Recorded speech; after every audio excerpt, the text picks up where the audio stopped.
Lake Monster, Chapter 15, The Thing in Aisle 5.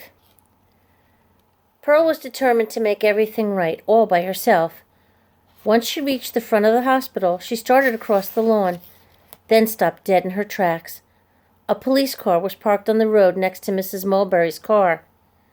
"Aunt Millie," Pearl grumbled as she crouched, out of sight, in the tall grasses. Aunt Millie, known as Officer Millie to the residents of Buttonville, worked the day shift for the Buttonville police force. She was standing next to the squad car, her thumbs hooked in her belt loops, her navy shirt neatly tucked into her navy pants. Sunlight gleamed along the polished rims of her dark glasses. Mrs. Mulberry was talking to Officer Millie. Pearl couldn't hear what she was saying, but she was waving her arms in frantic gestures. Victoria Mulberry sat on the sidewalk reading her book, paying no attention to her busybody mother. Moving on all fours, as slyly as a tiger, Pearl made her way across the field. The last thing she wanted was to talk to her aunt and the Mulberrys, so she headed toward a distant section of the wrought iron fence. The fence had been designed with sharp points at the top, which made it dangerous to climb over. During their first visit, when they brought the dragon hatchling, Pearl and Ben had climbed over the front gate, which didn't have sharp points. But with Aunt Millie and the Mulberrys in the way, the gate was not an option. Luckily, on one of her adventuring days, Pearl had discovered a narrow fence segment where the points had rusted away. The area was partially camouflaged by a cluster of trees. After tossing her flip-flops to the other side, she pulled herself up and over, then landed on the sidewalk.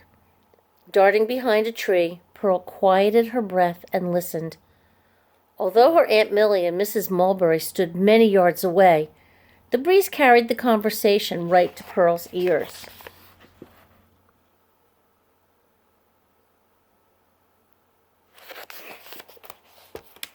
"Let me get this straight," Officer Millie said.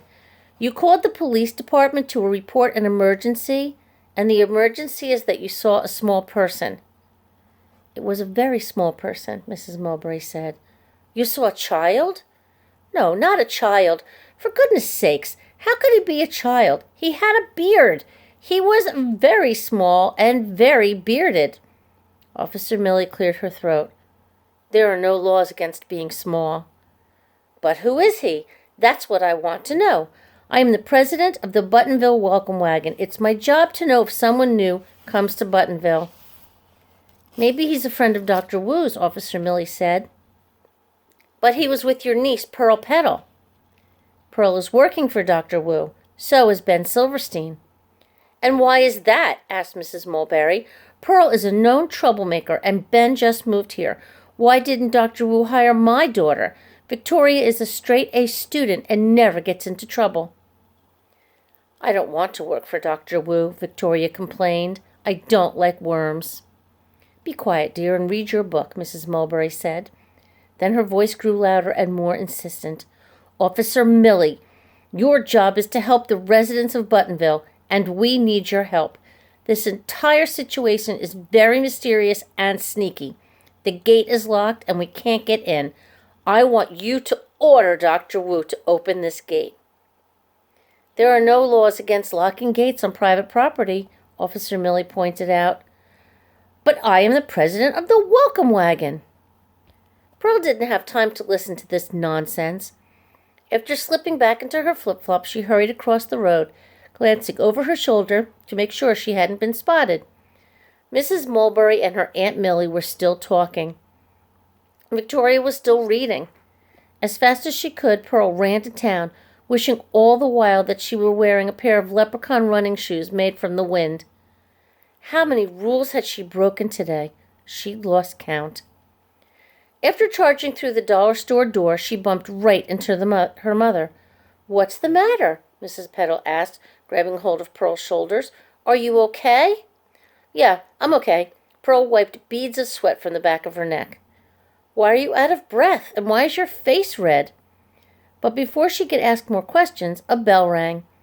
Mr. Bumfrickle, a retired button factory worker, was waiting at the checkout counter with a basket of shoe polish and greeting cards. Mrs. Petal leaned close to her daughter and whispered, "You're not in trouble, are you?" "No," Pearl replied honestly, because she wasn't in trouble. Not yet. And she wouldn't be if she got back to the hospital before Mr. Tabby noticed that the leprechaun was missing. Mrs. Petal smiled with relief and kissed Pearl's cheek. Then she began to ring up Mr. Bumfrickle's items on the register. Pearl had come to the dollar store to collect 2 things. She hurried past Lemonface, who clung to his perch, singing to his reflection. At the top of the stairs, she veered left and into her bedroom, where she grabbed the pot of gold game from the shelf. After tucking the Sasquatch catching certificate into a different game, Pearl dumped the plastic leprechauns, rainbows, and gold pieces onto the carpet. She cleaned them up later. Empty pot in hand, she hurried back downstairs. The second thing she'd come to get was in the beauty supply section of aisle 5, where Pearl's father was straightening shampoo bottles. "Say, that's a nice lab coat," he said. "You look very official." "Thanks." He looked at his watch. "Aren't you supposed to be at the worm hospital until 3 o'clock?" "I'm taking a break." "Where's Ben?" "He's back at the hospital doing worm stuff."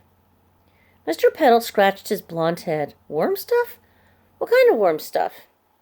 Pearl's entire body tensed. He's feeding them. It's lunchtime." She scanned the shelves. Toothbrushes, shower caps, loofahs, nail files. Aha! Mirrors. "Worms have lunchtime?" Mr. Petal laughed. "What do they eat?" "Worm food." Pearl grabbed the biggest mirror, a round one with a pink frame. "Can I have this? It's for the hospital." "For the worms?" Mr. Petal raised his eyebrows. "Why would a worm need a mirror?" Pearl cringed. If there was a moment when she needed Ben, it was this moment. He knew how to come up with the best stories. She stammered, her thoughts racing. Would a worm want to look at its own reflection? Do worms have eyes? They live in the dark. Maybe they don't have eyes. Pearl realized she didn't know the first thing about worms.